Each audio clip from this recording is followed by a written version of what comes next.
What's going on, everybody? Welcome back to the Castro Files.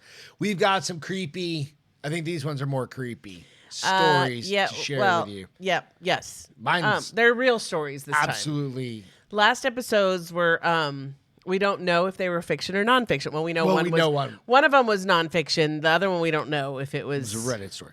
These ones, the one I've got is absolutely mine real. Mine is too. Mine is a real place too. And yeah, so first foremost, go out, subscribe to the Castro Files, please. Go out, follow Castro Files, hit the subscribe button if you don't mind. Yes, hit that button. That way you get notified when new episodes come out.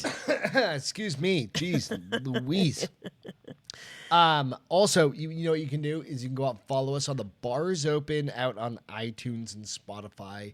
And that way, Bars Open, that falls under the Bars Open. Bars on those? Open with Beth and Greg. Yep, for those ones. But does it have its own channel on YouTube, or does it? It all falls under the Bars Open. I just want to clarify for everyone out there. The Castro Files. Right. So the Castro Files is under the Bars Open. Right. You can just go to that one channel and you will find them. And you can get the Bars Open. You get Beth's Naughty Reads, where she does her girly book reviews. My romance novel reviews. Whatever they are called. So you can do those smut. as well. Yeah, that's basically what it is. It's all good, though. What we're going to talk about tonight is not smut. It's spooky. No, it's a different S. It's not spooky. It's spooky. Mine's not spooky. Mine's spooky. Mine is disturbing. And it's Halloween.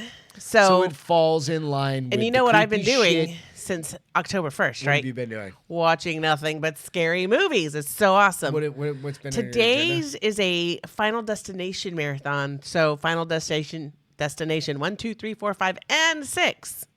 They played all of them. They played all of them back to back. The other day it was all the Halloweens. What's your favorite horror movie ever?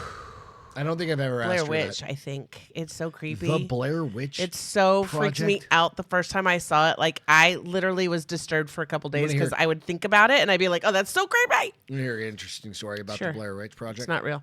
No, I'm well aware that it's not real.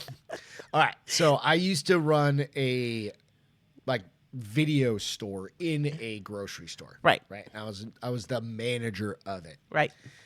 Manager. I don't know why I put quotes on it. I was the manager of the video store. Yeah. And we literally, I remember transitioning it from VHS to DVDs. So when the Blair Witch, I think it was the Blair Witch Project. Yes. Came out, there were people coming in and be like, we had a wall full of Blair That Witch movie. DVDs. Oh, really? Yeah, a full section. Huh, interesting. Them. And we'd rent them out. They were gone. Yes. And I remember, this is Arizona. I remember having somebody come in, and I can picture this person. Yeah. Was 100% dead set that shit was real. Right? It set it up perfectly for people to believe that they if you did some specific things for Blair Witch. Yeah.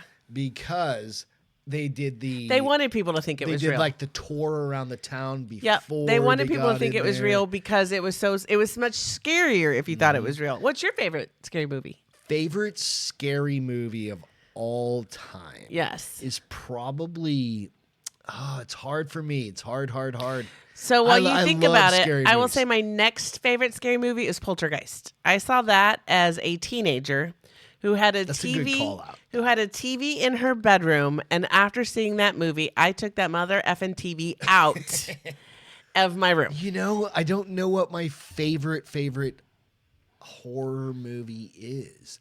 It's got to be one of the. It's probably the first Nightmare on Elm Street. Okay, so I'm the one with Johnny I'm a Depp horror girl, not a gore girl. Friday the 13th, I don't consider gore because there are things now like Saw. Oh yeah, those movies are not scary to me. They're gross. They're gory. Yeah.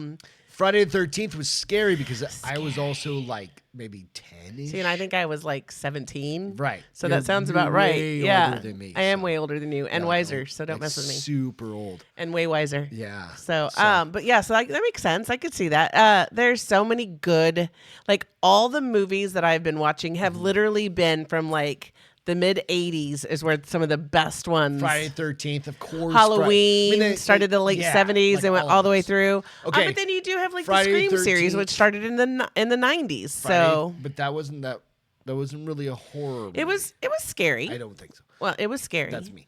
Well, it was Friday scary. 13th, Halloween, in Nightmare on Elm Street. Rate them. Well, First, second, third. Man, Halloween, Nightmare on Elm Street, and Friday the 13th. Nightmare on Elm Street #1. Okay. Friday the 13th #2, and Halloween #3. I never really got into the Halloween. I think probably because it was too scary for me.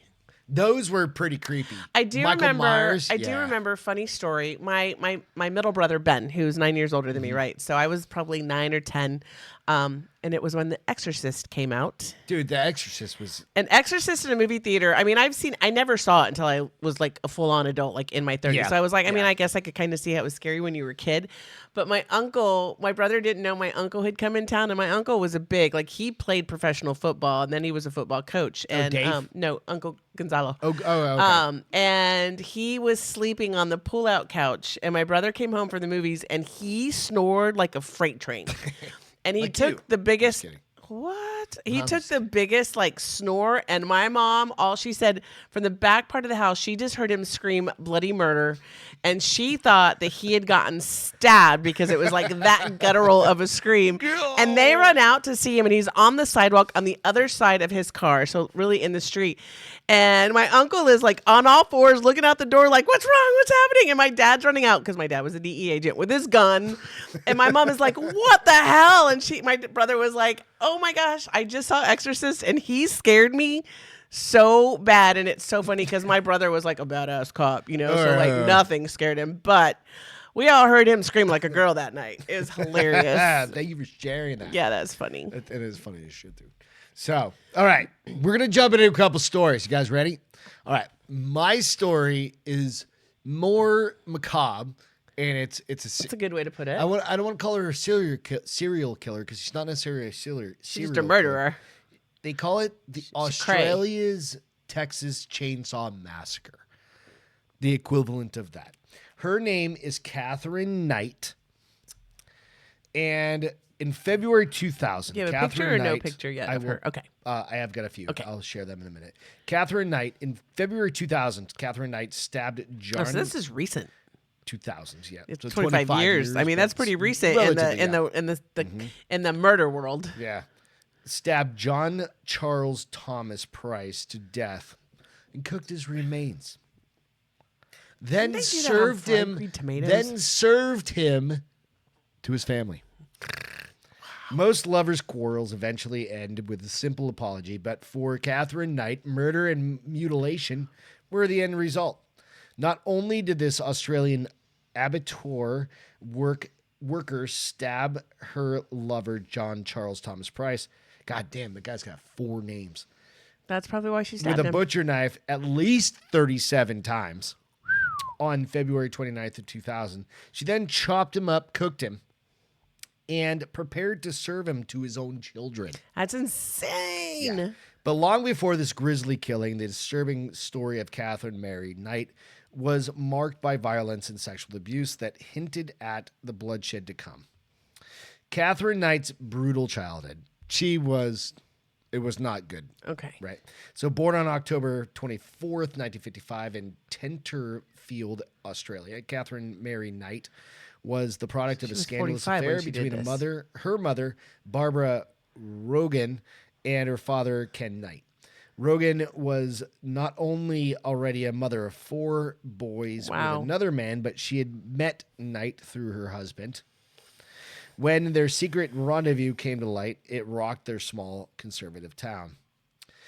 Following the tumultuous start, Knight's chaotic childhood didn't get much better from there. Her father was a violent alcoholic who raped her mother multiple times a day. Okay, so hold on. Her father who raised her or father who birthed her? Her father. Okay, so her dad. Okay. Yeah. It was a violent alcoholic who raped her mother multiple times a day. Knight herself claims that she was sexually assaulted by several family members until the age of 11. In school, Knight was known as a bully who terrorized smaller children without ever literally learning how to read or write, she quit at the age of 15 to work at a clothing factory. A year later, she landed her quote-unquote dream job at a slaughterhouse, cutting out the internal organs of animals. Okay. Journalist Peter Lalore wrote in Bloodstain, his true crime book that covered Catherine Knight, that she loved her job so much that she hung her first set of butcher's knives over her bed. Okay, that's just in case she wanted to use them. On what? Yeah, know. That just made you. So this is what she looks like. So she's pretty normal looking from everyday. Like she looks like a 1980s girl, right? Because she's 45 when this happens in 2000. Yeah, Knight tries to kill her husband on their wedding night. So while working in a butcher shop, Knight met David Collette, a raging alcoholic, much like her father, who was prone to fist fights. He was prone to fist fights. Used to this kind of violence, Knight surprised her new beau with when she joined in on one of his drunken scuffles. Okay. He soon realized, however, that Knight was capable of doing much more than a little damage with her fists. Before long, he found himself dominated by her. Right? So, this is the gentleman. In 1974, she convinced him to marry her. He was heavily intoxicated, and the entire time, and her mother even warned him about her daughter's temper. Like, fuck, dude. Like, Mom, shouldn't you done that before their wedding night? Right? Like, if you've got to tell me that she has a temper, like, maybe you start doing that. That's batshit crazy. Way early in the relationship, I'm just saying. Saying that Knight has a screw loose. The mom said that? Yeah. Oh, wow. On their wedding night, Knight and Kellett consummated their marriage 3 times. Okay. When he fell asleep, Knight wanted a 4th round and took issue with her husband's exhaustion. Okay. So she started to strangle him. Kellett woke up and managed to fight Knight off, even though she attempted to kill him only a day into their marriage, because it was literally the next day. The union lasted for 10 years. The marriage was, however, far from perfect. I would have been like, bye. This is clearly how your relationship is going to go. You know, I mean, I'm kind of thinking, like, if you're in the middle of, like, nowhere, Australia. Maybe there's like, not is that a the lot. Best option maybe there's not a lot besides her and kangaroos. She just kind of tried to kill me. her and kangaroos, so what's your best option? Right. Kangaroos. Probably. Like, just saying. Okay, sorry. That's probably so inappropriate. Probably should have put one of those, like, jacked up kangaroos, the dudes that roll around. They're like, they look like bodybuilders. Kellett was often unfaithful. This is the husband. Kellett was often unfaithful, and once even left his wife and their 2 daughters in the middle of the night. After discovering one of Kellett's affairs, Knight placed the 2-month-old infant on a local train tracks shortly before the train was due. The train didn't come, and the infant was spared. And also threatened several other people with a stolen axe. She was also diagnosed with postnatal depression. How was she not put away? Yeah. Or the kids taken away? If she was this diagnosed with postnatal depression. Postpartum, I guess. Postnatal, yeah. After witnesses saw her violently pushing and swinging her second child in a stroller down a busy street. She was just like swinging around. Like it's in a stroller. Wow. There's so many red flags. She spent a few months in a psychiatric hospital where she told nurses that she intended to kill a mechanic who had fixed Kellett's car because that made it possible for him to leave her. Despite this threat, Kellett took Knight back. They let her out of the freaking hospital when she told this to them? And he took her back. I mean, yes, he's an idiot, but the hospital is really crazy to let her out of their doors. So took her back when she was released from the hospital. The reunion didn't last long, and Knight went through a period of deep distress after Kellett finally did leave her. So Catherine Knight's string of toxic relationships. In 1986, shortly after her breakup with Kellett, Catherine Knight jumped into a whirlwind romance with David Saunders, a local miner. Within a few months, Saunders moved in with her and her 2 daughters. However, he kept his apartment, and Knight became incredibly jealous and suspicious about what he did when she wasn't around. Like her previous relationships, this one quickly grew toxic and violent. At one point, she slit the throat of his 2-month-old dingo puppy in front of him just to show him what she was capable of. And he didn't break up with her then or turn her into the cops? Still, they stayed together and even had a daughter a year later. Dude, enablers. Right? Oh, my God. However, Saunders left Knight shortly after the birth because she had attempted to kill him with a pair of scissors.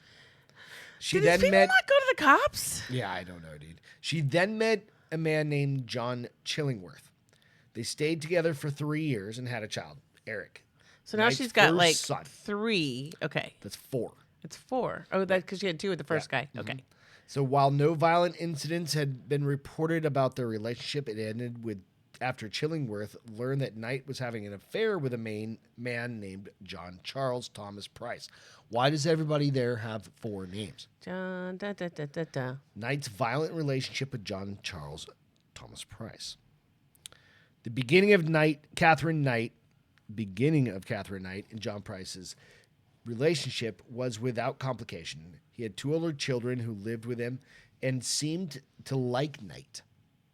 And he made enough money as a minor to keep her comfortable as well.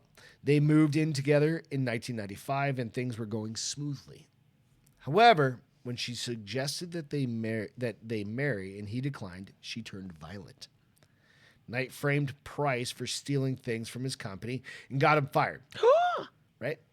Though he initially kicked her out, a few months later they started seeing each other again. Okay, there must not be a lot. There must not be a lot to pick from. Good. No, there must just not be like a lot of choices, opportunities, options in the lady love area in their little Australian town. All right, Knight framed him. All right, said that.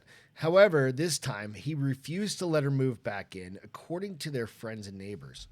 Knight's violence then began to escalate. In February of 2000, an argument between John Charles Thomas Price and Catherine Knight culminated with her attempting to stab him in the chest. He took out a restraining order against her in an attempt to keep his children safe. Toward the end of the month, Price let out that he was concerned for his safety and told his co-workers that if he ever went missing, it was because Knight killed him. He was right to be afraid. Wow. He said he got a restraining order, you said, yes? Yeah. Okay. Mm-hmm. Murder, mutilation, and a macabre dinner menu. Ugh. On February 29th, 2000, John Charles Thomas Price came home from work and followed his usual routine of checking in with the neighbors before going to bed at about 11 o'clock. Knight came home shortly thereafter, made herself dinner, watched TV, showered, then went upstairs. She woke Price, and the 2 had sex and went back to bed. Then Catherine Knight took a butcher knife from next to her bed, where she always had kept them, and stabbed Price 37 times. According to evidence, he woke up during the attack but could not fight her off. Well, yeah. He succumbed to his wounds, and Knight dragged his body downstairs. All right. So for those of you that are weak of stomach or whatever that's called. Weak constitution. Now it's time to earmuff it up. Or just suck it up, Buttercup. She dragged his ass downstairs, skinned him, and hung his body from meat hooks in the living room. Then she decapitated him and cut up pieces of his body to cook in a dish with potato, pumpkin, beets, zucchini, cabbage, squash, and OMG. You literally earlier today we're talking about, what was that? Roasted chicken. No, it was the other one. The brisket? There was one more. It wasn't brisket. Carnegie Sada? I mean, it could be Carnegie Sada. Listen, I just don't understand how she was not already in jail like 100 times. She then made a dish for herself, though they have discarded contents later found at the crime scene suggest that she couldn't finish her meal. She then a meal of what? She made. She ate him. All the potatoes and the veggies. Yeah. I mean, you can't eat your meat without having your veggies. Ugh. I guess she wanted to try. She then laid down next to the headless, mutilated corpse of Price, took a large number of pills, and passed out.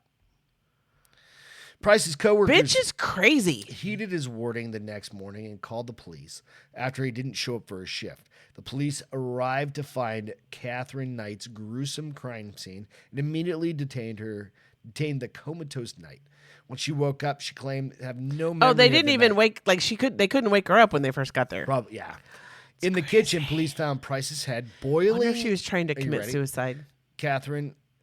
In the kitchen, police found Price's head boiling in a pot of vegetables on the stove. On the table, they found 2 full plates, each labeled with a name. In horror, the police realized that Knight had planned to serve John Price's body parts to his children. Sorry for the language, but that is fucked up. Yep.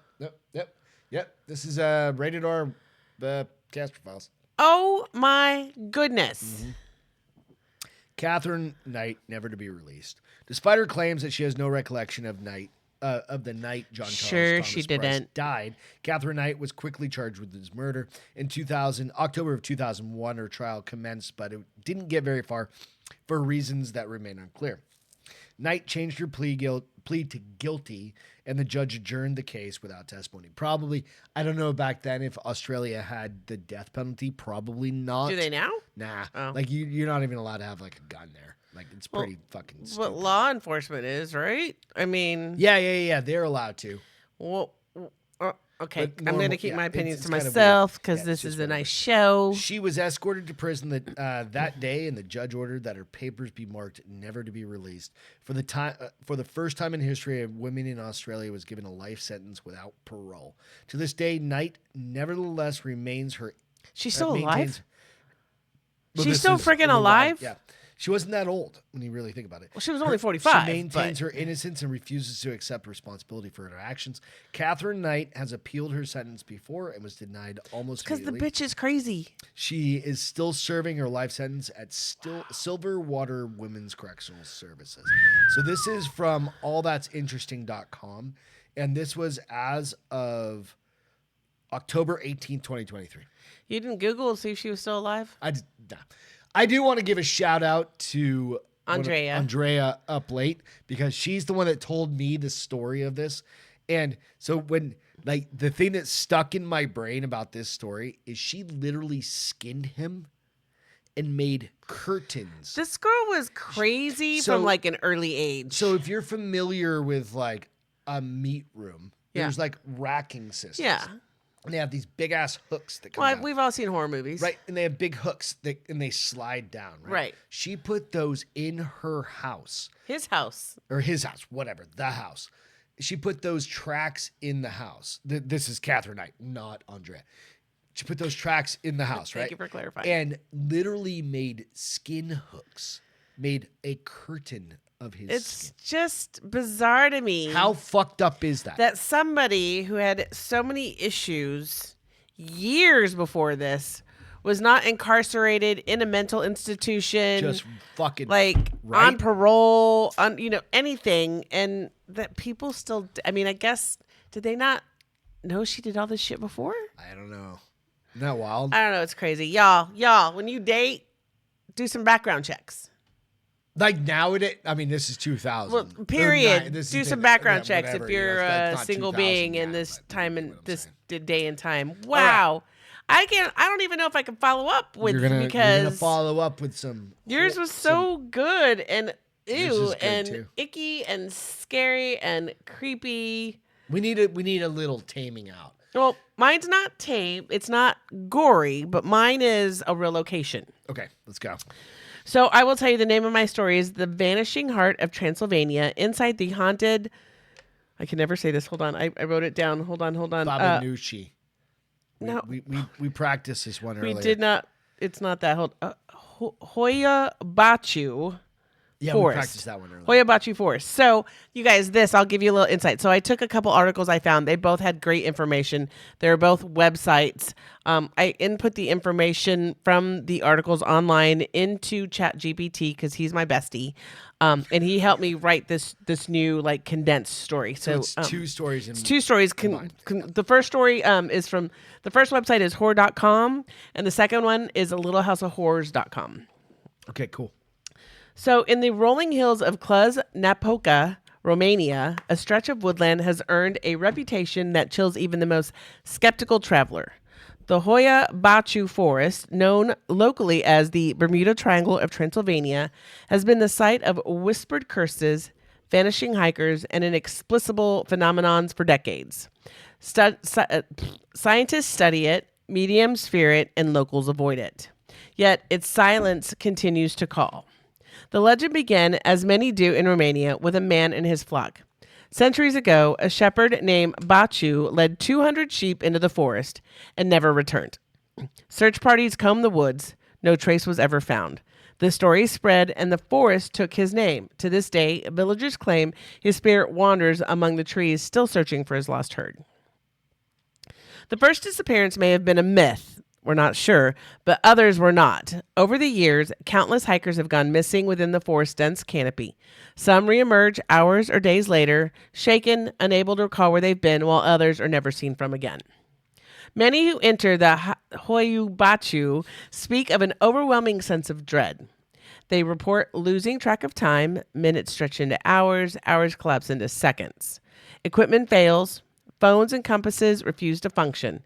It's like walking through a place that doesn't want you there, said one researcher who spent a night measuring electromagnetic fields near the forest's center.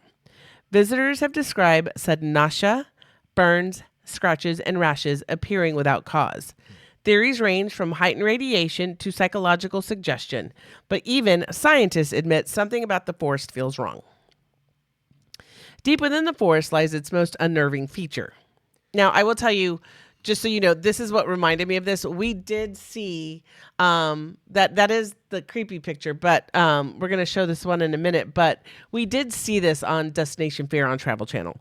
A group that we follow actually went to this place. And what made me remember was this area of uninhabitable growth. So deep within the forest lies its most unnerving feature, a perfectly circular clearing where nothing grows. Soil samples show no abnormalities, yet the ground remains stubbornly barren, a dead zone in the middle of life. It's like the dead zone in the middle of like 6,000 acres. So it's what's kind of weird. Yes. Okay. Paranormal investigators call it a portal. UFO enthusiasts suggest it's a landing site. Photographs from the area have often revealed strange floating lights and misty features.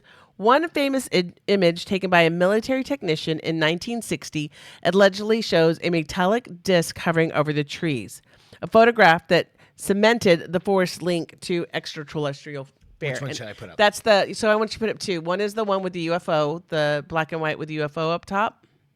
And the other one is also like that one. Yep.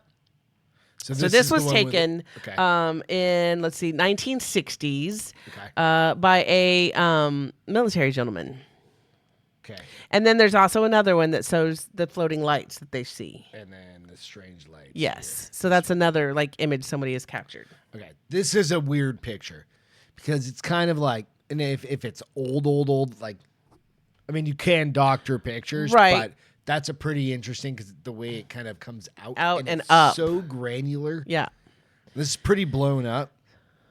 So the first one was definitely 1960s. That disc covering above the trees. And you can kind of tell that they're older because they are so granular. So grainy. Yeah.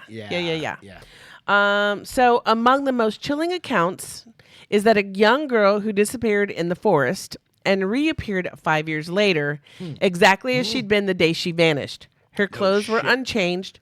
Her body showed no signs of aging, and she remembered nothing of her disappearance. For locals, it was proof that the forest doesn't just hide people, it keeps them. And it keeps them at the same age, evidently, right? Yeah, she did not age. Her clothes were they fit her, everything was the same. In recent years, researchers have tried to demystify Hoia Baciu. Teams have measured radiation, light anomalies, and sound waves. Some claim minor spikes in magnetic activity, but nothing to justify decades of fear. Yet even skeptics admit that the forest inspires an unease that's hard to quantify. Dr. Adrian Petruska, a physic from Cluz University, once told a documentary crew, "Science doesn't explain why we feel watched. It can only measure what's visible. But what Hoia Baciu, visibility itself feels unreliable." So you don't really know if you're seeing what you're seeing. Right. Yeah. Yeah. So at sunset, the forest transforms. The twisted trees, which we have a picture of those trees. The twisted trees cast. These are interesting. Well, there's that one. Trees. That one's is just a creepy one that is in the forest that also gives off weird shadows at nighttime. But this one is how most of the trees. So this is a very interesting one to me, because to me, the way it's impacting. Yeah. It's like something happened. Well, they all go the same direction. To the right. Yeah. Years ago. From the right to the left, or whatever direction. And it like pushed it over. Well, a lot of the trees in this forest are like this. It made them grow weird. Yeah. But a lot of the trees are like this. So it's not just this one patch. A lot of trees within the forest kind of have this funky, curved, figure. So at sunset, the forest transforms. The twisted trees cast long, skeletal shadows, and the wind carries what sounds like distant voices. Villagers refuse to enter after dark. They speak of faces glimpsed in bark, laughter carried by no one, and a hum beneath the soil as if something vast and ancient breathes below. Whatever lies in Hoia Baciu, whether psychological, natural, or supernatural, it defies dismissal. The forest remains a paradox, both a tourist attraction and a place of dread. Visitors come seek the unknown and often leave believing they found it. Because in Hoia Baciu, it's not the dark you fear, it's what the dark remembers. It's a creepy fucking forest. Yeah. Nonetheless. It really is. It's so you have so you showed the let me run back through some of the forest pictures. Because we've got like this just creepy. This is just a creepy sunrise or sunset. Right. And then you've got Forest 2 here. This is kind of what I would imagine. I mean, this looks like two bodies, right? Like two bodies like holding hand. Yeah. Somehow, right? And but this one, the daytime one right here, this is an interesting photo, because if I was thinking if like where the circle is, and I can't make this any smaller right this second for some reason. Did I send you a picture of the circle or no? I should have. But imagine like a circle in the middle of the forest. Like it's because of like the radiation from well, that's ship why they landing. think that they do think like some people think that's where UFOs go to land. Right. And then it leaves just a little bit enough radiation that it doesn't grow anything. And it can grow grass and do shit like that, but it's not going to create trees. Right. And then everything around it gets that funny curve. Like, and I wonder if you were to walk that whole perimeter, if they're all kind of facing that way. Yeah, right? It'd be interesting. I mean, I'm not going to go to Romania. Let's go to Romania. But so this was just, I mean, it was short and sweet. Where was that in Romania? Again, do you remember? Yeah, hold on. The haunted Hoia Baciu Forest, which is in Cluj Napoca, Romania. So for our fans out in Romania, I will tag you. We've got people that have watched from Romania. Yes, I know, that's what you said. So we will absolutely, I'll hashtag Romania on this one. Yeah. Go hashtag the haunted name of the forest too, and the name of the city it's in. So yeah, we got a couple tags we can do. So that's an awesome story. Yeah, it was short and sweet. I love space alien stories. Well, what creeps me out about this is it's real. Like these two were real we got stories. 3 AI Atlas coming. That thing's right. Oh yeah. That thing's around the corner. So yeah, it's over by Mars right about now. Maybe it'll finally make me believe that Martians are real. Maybe. UFOs are real. Maybe. I can only hope. I got to see one. All right. Happy Halloween, you guys. Yeah. Thank you so much for hanging out. Have a great rest of the week. Castro Files. Have a great rest of your week, and we will catch you Love you next guys. time. Bye. Cheers. See ya.